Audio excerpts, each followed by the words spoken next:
Hello മച്ചന്മാരെ, mister ഷെഫിക്കിന് മറ്റൊരു കിടിലൻ വ്ളോഗിലേക്ക് വീണ്ടും സ്വാഗതം.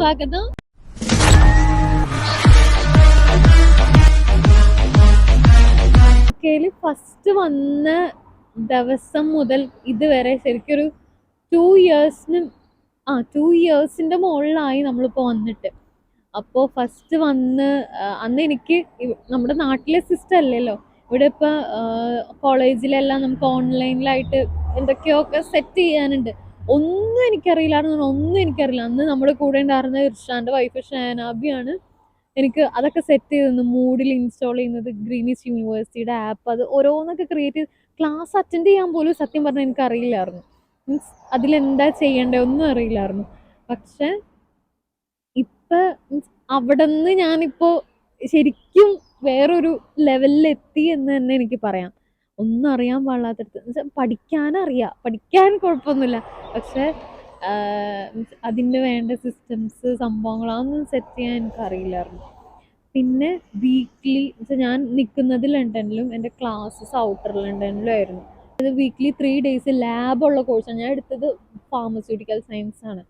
അപ്പോൾ അതിന് ലാബ് ഉണ്ട്, എക്സാംസ് ഉണ്ട്, ബാക്കി കോഴ്സ് വർക്ക്, സബ്മിഷൻസ്, അങ്ങനെ ഒരുപാട് കാര്യങ്ങളുണ്ട്. ക്ലാസ്സസും ലാബും എക്സാംസ് സബ്മിഷൻസ് അങ്ങനെ ഒത്തിരി കാര്യങ്ങളുണ്ടായിരുന്നു. അപ്പോൾ സബ്മിഷൻസ് ഒക്കെ ആദ്യത്തെ ഫസ്റ്റ് സെമ്മിൽ എനിക്ക് റീസബ്മിഷൻസ് വന്നിട്ടുണ്ട്. എന്താണെന്ന് വെച്ചാൽ ഞാൻ സമയത്ത് സബ്മിറ്റ് ചെയ്തില്ല. മീൻസ് ലാസ്റ്റ് മൊമെൻറ്റിൽ കൊണ്ടുപോയി സബ്മിറ്റ് ചെയ്ത് അപ്പം മര്യാദയ്ക്കൊന്നും നോക്കിയില്ല. അപ്പോൾ അവർ ഒന്നും കൂടി റീസബ്മിറ്റ് ചെയ്യാനുള്ള ഇതൊക്കെ തന്നു.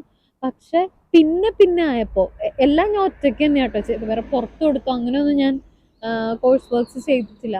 അപ്പോൾ ബാക്കി ഓരോ സെമ്മിലേക്ക് വരുമ്പോഴും നമുക്ക് അതിൻ്റെ ഇമ്പ്രൂവ്മെൻറ്റ് മനസ്സിലാവും. അവർ ഇവിടുത്തെ പ്രത്യേകത നമ്മുടെ ഓരോ സബ്മിഷൻസ് കഴിയുമ്പോൾ മീൻസ് എങ്ങനെയാണ് സബ്മിറ്റ് ചെയ്യേണ്ടത്, എങ്ങനെയാണ് കോഴ്സ് വർക്ക് വെക്കേണ്ടതെന്നൊരു ബ്രീഫ് അവർ തരും. അത് വെച്ചിട്ട് നമ്മൾ ആ കണ്ടന്റ് അത് പറയുന്ന പോലെ പിന്നെ മാർക്കിംഗ് സ്കീമും തരും. അതുപോലെ ചെയ്താൽ നമുക്ക് മാർക്ക് നേടാവുന്നതേ ഉള്ളൂ. അപ്പോൾ അങ്ങനെയൊക്കെയാണ് നമ്മളത് പ്രൊസീഡ് ചെയ്തത്. അങ്ങനെ സബ്മിഷൻസ് കാര്യങ്ങളൊക്കെ അങ്ങനെ. പിന്നെ എക്സാംസ് ഉണ്ടായിരുന്നു. അത് ആദ്യം നമുക്ക് ഓൺലൈൻ എക്സാംസ് ആയിരുന്നു, പിന്നെ ഓഫ്ലൈൻ എക്സാം ആയി.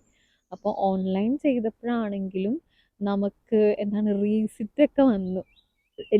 ശരിക്കും ചിലപ്പോൾ നാട്ടിൽ എന്നെ പഠിപ്പിച്ച ടീച്ചേഴ്സോ അങ്ങനെ ആരെങ്കിലും ഒക്കെ കേൾക്കുമ്പോൾ ചിലപ്പോൾ അവർ റീസിറ്റോ എന്നൊക്കെ ചിലപ്പോൾ വിചാരിക്കും. പക്ഷെ ഇവിടെ പാസ്സാവുന്നത് തന്നെ വലിയ കാര്യമായിട്ടാണ് ഞാൻ കാണുന്നത്. കാരണം റീസിറ്റ് അത് കഴിഞ്ഞിട്ട് പിന്നെ ഓഫ്ലൈൻ എക്സാംസ് അതിലും ഫെയിലായ ഒത്തിരി പേരുണ്ട്. അങ്ങനെ ക്വസ്റ്റ്യൻ മാർക്കിൽ അവരുടെ ഫ്യൂച്ചർ നിൽക്കുന്ന ഒത്തിരി ഫ്രണ്ട്സിനെ എനിക്കറിയാം.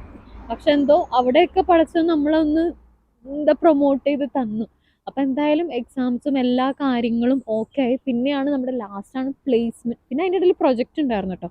പ്രൊജക്റ്റും അടിപൊളിയായിട്ട് കഴിഞ്ഞു. നമ്മുടെ പ്രൊഫസർ അതിനൊക്കെ നല്ല ഹെൽപ്പ് ചെയ്തു. ടീമായിട്ടായിരുന്നു പ്രൊജക്റ്റ്, അതായത് 4 പേരുടെയൊക്കെ ഓരോ ഗ്രൂപ്പായിട്ടായിരുന്നു പ്രൊജക്റ്റ്. പിന്നെ പക്ഷെ സബ്മിഷൻസ് കാര്യങ്ങളൊക്കെ നമ്മൾ ഇൻഡിവിജ്വലായിട്ട് തന്നെ ചെയ്യണം. അപ്പോൾ എല്ലാം ഓരോരോ എക്സ്പീരിയൻസ് ആയിരുന്നു. ഫൈനലി നമ്മുടെ പ്ലേസ്മെൻറ്റ് വന്നപ്പോൾ പ്ലേസ്മെൻറ്റ് എവിടെ കണ്ടുപിടിക്കും, എങ്ങനെ കിട്ടുമോ, ഒത്തിരി പേര് പ്ലേസ്മെൻറ്റ് ഓപ്ഷൻ ക്യാൻസൽ ചെയ്തു. കാരണം അവർക്ക് കിട്ടുമോ ഇല്ലയോ ഒന്നും അവർക്കറിയില്ല. അപ്പോൾ പക്ഷെ നമ്മളങ്ങനെ ക്യാൻസൽ ചെയ്തില്ല. കാരണം ഇപ്പോൾ പ്ലേസ്മെൻറ്റിന് നമ്മൾ പേ ചെയ്യണം. പ്ലേസ്മെൻറ്റ് ഉള്ള കോഴ്സിനൊരു പേയ്മെൻറ്റിൻ്റെ, പ്ലേസ്മെൻറ്റ് ഇല്ലാതെ എടുക്കുന്നതിന് പേയ്മെൻറ്റ് വ്യത്യാസമുണ്ട്. അപ്പോൾ എന്തായാലും നമ്മൾ ഇങ്ങോട്ട് തിരിച്ചു. അപ്പോൾ പ്ലേസ്മെൻറ്റും കൂടി ഉണ്ടെങ്കിൽ നമുക്ക് ആ ഒരു എക്സ്പീരിയൻസ് കിട്ടുമല്ലോ. അപ്പോൾ രണ്ടും കൽപ്പിച്ച് നമ്മൾ പ്ലേസ്മെൻ്റ് ഉള്ള കോഴ്സ് തന്നെ എടുത്തത്. അപ്പോൾ നമ്മുടെ ഫ്രണ്ട് അഞ്ജന, നിങ്ങൾ നേരത്തുള്ള വീഡിയോസിലൊക്കെ കണ്ടിട്ടുണ്ടാവും. അവളാണ് നമുക്ക് ഇങ്ങനെ ഒരു വേക്കൻസി ഒരു കമ്പനിയിൽ ഉണ്ടെന്നൊക്കെ പറഞ്ഞ് ഇങ്ങനെ സജസ്റ്റ് ചെയ്ത് പറഞ്ഞത്. അപ്പോൾ അവളും എൻ്റെ ഫ്രണ്ടും മീൻസ് വേറെ ഫ്രണ്ട് ഞാൻ അങ്ങനെ ഞങ്ങൾ കുറച്ച് പേര് അപ്ലൈ ചെയ്തു. അപ്പോൾ എനിക്കും അവൾക്കും കിട്ടി. അൽഹംദുലില്ലാ അവിടെ ഇപ്പോൾ 1 year പ്ലേസ്മെൻറ്റ് കഴിഞ്ഞു. അവരിപ്പോൾ നമ്മൾ പെർമനൻ്റ് ആക്കി. അപ്പോൾ നമ്മൾ നമുക്ക് എത്രത്തോളം നിൽക്കാൻ പറ്റുമോ അത്രത്തോളം അവിടെ കണ്ടിന്യൂ ചെയ്യാം. എൻ്റെ ജോലി എന്താണെന്ന് ചിലപ്പോൾ ഞാൻ ചെറിയ ഷോർട്സിലൊക്കെ എന്തൊക്കെയോ ഇട്ടിട്ടുണ്ടെന്ന് തോന്നുന്നു. പക്ഷെ എല്ലാവരും ഷോർട്സൊക്കെ കാണാൻ വഴിയില്ല. അപ്പോൾ ജോലി ഞാനൊരു ഫാർമസ്യൂട്ടിക്കൽ കമ്പനിയിലാണ്. അത് ഔട്ടർ ലണ്ടനിലാണ്, കെൻറ്റിലാണ്. അവർക്ക് ഗാറ്റ്വിക്കിൽ അയർലൻഡിലൊക്കെ അവർക്ക് ഓഫീസ് ഉണ്ട്. അപ്പോൾ ഇപ്പോൾ കെൻറ്റിൽ ഫാർമസ്യൂട്ടിക്കൽ കമ്പനിയിൽ ഞാനൊരു ക്വാളിറ്റി അഷുറൻസ് ഓഫീസറായിട്ടാണ് ഇപ്പോൾ വർക്ക് ചെയ്യുന്നത്. ഇപ്പോൾ 1 ഇയർ അൽഹംദുലില്ലാ അവിടെ കംപ്ലീറ്റ് ചെയ്തു, പ്ലേസ്മെൻറ്റ് കംപ്ലീറ്റ് ചെയ്തു. ഭയങ്കര സപ്പോർട്ടായിരുന്നു അവിടെ നിന്ന്. നമുക്ക് മീൻസ് നമ്മളൊരു സ്റ്റാർട്ടർ അല്ലെങ്കിൽ ബിഗിനർ എന്നുള്ള ഇതിൽ അവർ ഒത്തിരി നമ്മളെ സപ്പോർട്ട് ചെയ്ത് അവിടുത്തെ കാര്യങ്ങളൊക്കെ നമുക്ക് ട്രെയിനിങ് തന്ന് നല്ല രീതിയിൽ അതൊരു വലിയ എക്സ്പീരിയൻസ് തന്നെയായിരുന്നു കേട്ടോ. ആ പ്ലേസ്മെൻ്റ് ഉള്ള കോഴ്സ് എടുത്തതിൽ ഞാൻ അപ്പോൾ ശരിക്കും അഭിമാനിച്ചു. കാരണം അതുകൊണ്ടായിരിക്കും എനിക്ക് ഡയറക്റ്റ്ലി അങ്ങനെ ഒരു എക്സ്പീരിയൻസ് ഫസ്റ്റ് തന്നെ കിട്ടിയത്. അല്ലെങ്കിൽ ഞാൻ ഒത്തിരി സ്ട്രഗിൾ ചെയ്ത് കണ്ടുപിടിക്കണമായിരുന്നു. പിന്നെ യൂണിവേഴ്സിറ്റിയിൽ നിന്ന് ഒത്തിരി അസിസ്റ്റൻസ് അവർ തന്നു. അവർ നമുക്ക് mock interviews, workshops, training sessions അങ്ങനെ ഒത്തിരി ഒത്തിരി ഹെൽപ്ഫുള്ളായിരുന്നു.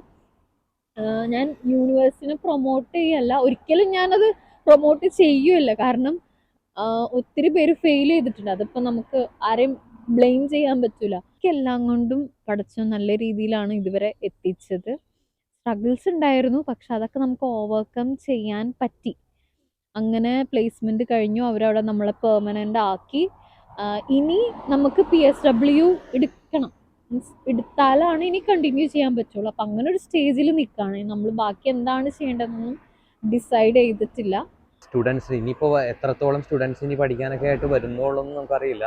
വരുന്നവരെന്തായാലും എൻ്റെ മിസ്സിനോട് ഒരു എക്സ്പീരിയൻസ് ആണ്. കാരണം വരുമ്പോൾ നല്ല കോഴ്സ് നോക്കി എടുക്കുക. കുറച്ച് പേയ്മെൻറ്റ് കൂടിയാൽ പോലും പ്ലേസ്മെൻ്റ് ഒക്കെ സപ്പോർട്ട് ചെയ്യുന്ന യൂണിവേഴ്സിറ്റികൾ നോക്കി എടുക്കുക.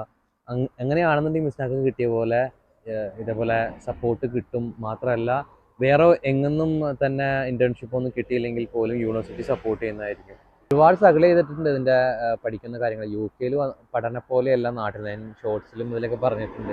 UK സ്റ്റഡീസ് എന്ന് പറയുന്നത് നമ്മൾ ശരിക്കും ടെക്സ്റ്റ് മാത്രം നോക്കി പഠിക്കുന്ന ഒരു പഠനമൊന്നുമല്ല. കൂടുതലും നമ്മൾ കുറേ കാര്യങ്ങൾ റെഫർ ചെയ്ത്, ഓൺലൈനിൽ റെഫർ ചെയ്ത്, ലൈബ്രറി ബുക്സ് റെഫർ ചെയ്ത്, ആളുകളുടെ കുറേ അഭിപ്രായങ്ങൾ ചോദിച്ച്, ഒരുപാട് സംഭവങ്ങൾ ഡെവലപ്പ് ചെയ്തതിന് ശേഷമാണ് നമ്മുടെ റിസൾട്ടിലേക്ക് നമ്മുടെ ഓരോ പ്രൊജക്റ്റും ഓരോ കണ്ടന്റുകളും മീൻസ് അവർ പഠിക്കുന്ന ഓരോ കാര്യങ്ങളും കൊണ്ടുവരുന്നത്. അതിൻ്റെ ഔട്ട്കമ്മാണ് ഇവരുടെ റിസൾട്ട് എന്ന് പറയുന്നത്. കാരണം എക്സാമിന് നാട്ടിൽ നമ്മളൊരു തിയറി പഠിച്ച് ആ തിയറി ജസ്റ്റ് ആൻസർ ചെയ്യുന്ന ഒരു ടൈപ്പ് ക്വസ്റ്റ്യൻസോ അങ്ങനെയൊന്നും അല്ല ഇവിടെ. അപ്പോൾ അത് ശരിക്കും മിസ് നന്നായിട്ട് സ്ട്രഗിൾ ചെയ്തിട്ടുണ്ട്, ഒരുപാട് പഠിച്ചിട്ടുണ്ടെന്നുള്ളതിൻ്റെ വ്യക്തമായൊരു തെളിവ് ഞാൻ തന്നെയാണ്. കാരണം ഞാൻ കണ്ടിട്ടുണ്ട്. കാരണം പഠിക്കുന്ന സമയത്തൊക്കെ ഒരുപാട് സ്ട്രഗിൾ ചെയ്യുന്നത് സബ്മിഷൻസും ടെൻഷനും. കാരണം ലാസ്റ്റ് മൊമെൻറ്റിൽ എന്തെങ്കിലും റിസബ്മിഷൻ വന്നാലുള്ള അതിൻ്റെ പുറകെയുള്ള ഓട്ടങ്ങൾ. പക്ഷേ അൽഹംദുലില്ലാ അതിൻ്റെ പുറകെ നടന്ന് അത് പഠിച്ച് ജയിച്ചെടുത്തു എന്നുള്ളത് പടച്ചവൻ നൽകിയ ഒരു വല്ലാത്തൊരു അവതാരമാണ്. അവളുടെ ഹാർഡ് വർക്കും കൂടിയാണ്. അപ്പോൾ എന്തായാലും ഞാനൊരു ഇതും കൂടി പറയുകയാണ്, ഇനി പഠിക്കാൻ ആഗ്രഹമുള്ള ആളുകൾക്ക് എന്തായാലും പഠിക്കാൻ വരാണെങ്കിൽ നല്ല കോഴ്സ് എടുക്കുക. കുറച്ച് ഫീ കൂടിയാൽ പോലും നല്ല കോഴ്സ് എടുക്കുക, വന്ന് പഠിക്കുക. നമ്മുടെ കൂടെ നമുക്ക് പഠിക്കാൻ എപ്പോഴും ഏറ്റവും സ്ട്രെങ്ത് എന്ന് പറയുന്നത് നല്ലൊരു സപ്പോർട്ട് സിസ്റ്റം കൂടെ ഉണ്ടാവുക. ഇപ്പം എൻ്റെ കൂടെ ഇക്കാക്ക, ഞാൻ പല സമയത്തും ഇങ്ങനെ എന്താണ് സബ്മിഷൻസ് എക്സാംസ് ഒക്കെ ഉള്ളപ്പോൾ ഫുഡൊന്നും ഉണ്ടാക്കലില്ല. എന്നാൽ പുറത്തുനിന്ന് വാങ്ങിക്കാനുള്ളൊരു സെറ്റപ്പും നമ്മുടെ കയ്യിൽ ഉണ്ടാവില്ല. അപ്പോൾ മാക്സിമം എന്തെങ്കിലും കഴിച്ച്, അതായത് ഫ്രൂട്ട്സോ അങ്ങനെയൊക്കെ കഴിച്ച്, അല്ലെങ്കിൽ ഇക്കാക്ക് പറ്റുന്ന പോലെ വർക്ക് കഴിഞ്ഞ് എന്തെങ്കിലും പറ്റുന്ന പോലെ കാക്ക കുക്ക് ചെയ്ത് മാക്സിമം അഡ്ജസ്റ്റ് ചെയ്താണ് എന്നെ സപ്പോർട്ട് ചെയ്തിട്ടുള്ളത്. മിസ്സിനയുടെ കോഴ്സും സംഭവങ്ങളൊക്കെ കഴിഞ്ഞു. ഇപ്പോൾ ഇത്ര നേരം നിങ്ങൾ കണ്ടുകൊണ്ടിരുന്ന മിസ്സിനയുടെ കോഴ്സും കാര്യങ്ങളും വിശേഷങ്ങളും അവളുടെ സ്ട്രഗിളും 2 വർഷം അവൾ പഠിച്ച് ജോലി ചെയ്ത ആ ഒരു ടൈമിനെ പറ്റിയാണ് കൂടുതൽ സംസാരിച്ചത്. അപ്പോൾ എന്തായാലും ഇവിടെ വരുന്ന ആളുകളോടുള്ള ഒരു അഡ്വൈസ് കൂടിയാണ് ഞങ്ങളുടെ ഈ വീഡിയോ. അപ്പോൾ എന്തായാലും വരിക, പഠിക്കുക, അച്ചീവ് ചെയ്യുക, നിങ്ങളുടെ ഡ്രീംസ് അച്ചീവ് ചെയ്യുക. തീർച്ചയായും മീൻസ് നമുക്ക് അതിനുള്ളൊരു ആഗ്രഹം ഉണ്ടെങ്കിൽ നമ്മൾക്ക് കൂടെ സപ്പോർട്ട് ചെയ്യാൻ ആരെങ്കിലും, ഇനി സപ്പോർട്ട് ചെയ്യാൻ ആരും ഇല്ലാത്ത സിറ്റുവേഷൻ ആണെങ്കിലും നമ്മൾ തന്നെ നമ്മുടെ സ്വയം സപ്പോർട്ട് സിസ്റ്റം ആവുക. അപ്പോൾ എല്ലാവർക്കും ഇപ്പോൾ ഒരു സപ്പോർട്ടിങ് പാർട്ട്ണർ അങ്ങനെ ഒന്നും ഉണ്ടാവണമെന്നില്ല. ബാച്ചിലേഴ്സ് ചെയ്യാൻ വരുന്ന കുട്ടികളൊക്കെ ചിലപ്പോൾ മീൻസ് ഒറ്റയ്ക്ക് വരുന്നവരായിരിക്കും. അപ്പോൾ അവരൊക്കെ മാക്സിമം മെന്റൽ സപ്പോർട്ട് ബാക്കിയുള്ളവർക്ക് അവർക്ക് കൊടുക്കാൻ പറ്റും. അപ്പൊ എന്തായാലും നല്ല രീതിയിൽ പഠിച്ച് മുന്നോട്ട് പോകാൻ UK അല്ല എവിടെയാണെങ്കിലും നിങ്ങൾക്ക് സാധിക്കട്ടെ. അപ്പോൾ ഇതെല്ലാം ഈ ലൈഫത്തെ 2 ഇയർ ലൈഫ് എക്സ്പീരിയൻസിൻ്റെ കാര്യങ്ങൾ പറഞ്ഞപ്പോൾ ഒരുപാട് സംഭവങ്ങൾ അതിൻ്റെ ഇടയിലുണ്ട് കേട്ടോ. ഞങ്ങൾ ഏകദേശം കുറേ പ്രാവശ്യം വീടുകൾ മാറി. ലണ്ടനിൽ തന്നെ ഒരു 3-4 പ്രാവശ്യം തോന്നുന്നു വീടുകൾ മാറി. പിന്നെ ഔട്ട്സൈഡ് ലണ്ടനിൽ പോയി ഏകദേശം അങ്ങനെ തന്നെ 2 തവണ വീട് മാറി. അങ്ങനെ എന്താ പറയുക, ലണ്ടനിലെ പല പ്രദേശങ്ങളിലും ഔട്ട്സൈഡ് ലണ്ടൻ പോയി ആണെങ്കിലും 1-2 പ്രാവശ്യം അങ്ങനെ എക്സ്പ്ലോർ ചെയ്ത സമയത്ത് അല്ലെങ്കിൽ വീട് മാറിയ സമയത്ത് ഒരുപാട് സ്ട്രഗിൾ ചെയ്താൽ നിങ്ങൾക്കറിയാലോ, ഷിഫ്റ്റ് ചെയ്യുമ്പോൾ എന്തോരം ബുദ്ധിമുട്ടുണ്ടാവും. പ്രത്യേകിച്ച് UK എത്ര എക്സ്പെൻസ് ഉണ്ടായി കാണും, എത്ര ഞങ്ങൾ അലച്ചിട്ടുണ്ടാവും. അതെല്ലാം ശരിക്കും ഇവിടുത്തെ ഒരു ഓർമ്മകളാണ്. ഇവിടുത്തെ സ്ട്രഗിളിങ് പീരീഡിൽ ഉണ്ടായ കുറേ സംഭവങ്ങളുണ്ട് കേട്ടോ. അപ്പോൾ ശരിക്കും ഇവിടുത്തെ നല്ല ലൈഫും എന്തെങ്കിലും നമ്മളെ കിട്ടുന്ന വലിയ സക്സസ് മാത്രമല്ല, ഒരുപാട് സ്ട്രഗിൾ അതിൻ്റെ ഇടയിൽ കൂടെ ഉണ്ട്. അത് വല്ലാത്തൊരു സംഭവമാണ്. അപ്പോൾ നമ്മുടെ ഇന്നത്തെ വീഡിയോ കണ്ട് ഇഷ്ടപ്പെട്ട എല്ലാവരും ഒന്ന് ലൈക്ക് ചെയ്യുക, ഷെയർ ചെയ്യുക, സബ്സ്ക്രൈബ് ചെയ്യുക. അപ്പോൾ കൂടുതൽ നല്ല നല്ല വീഡിയോസ് ആയിട്ട് നമ്മൾ വീണ്ടും വരും. മാക്സിമം വേഗം വരാൻ നോക്കാം. മറന്നിട്ടില്ല എന്ന് ഉദ്ദേശിക്കുന്നത്. മറന്നിട്ടില്ലെങ്കിൽ നിങ്ങൾ ഒന്ന് കമന്റ് ചെയ്യുക, ലൈക്ക് ചെയ്യാൻ, ഷെയർ ചെയ്യുക. സോ മറ്റൊരു വീഡിയോയിൽ ഷെഫീക്ക് വീണ്ടും Till then, take care. എത്തുന്നതായിരിക്കും. Bye bye.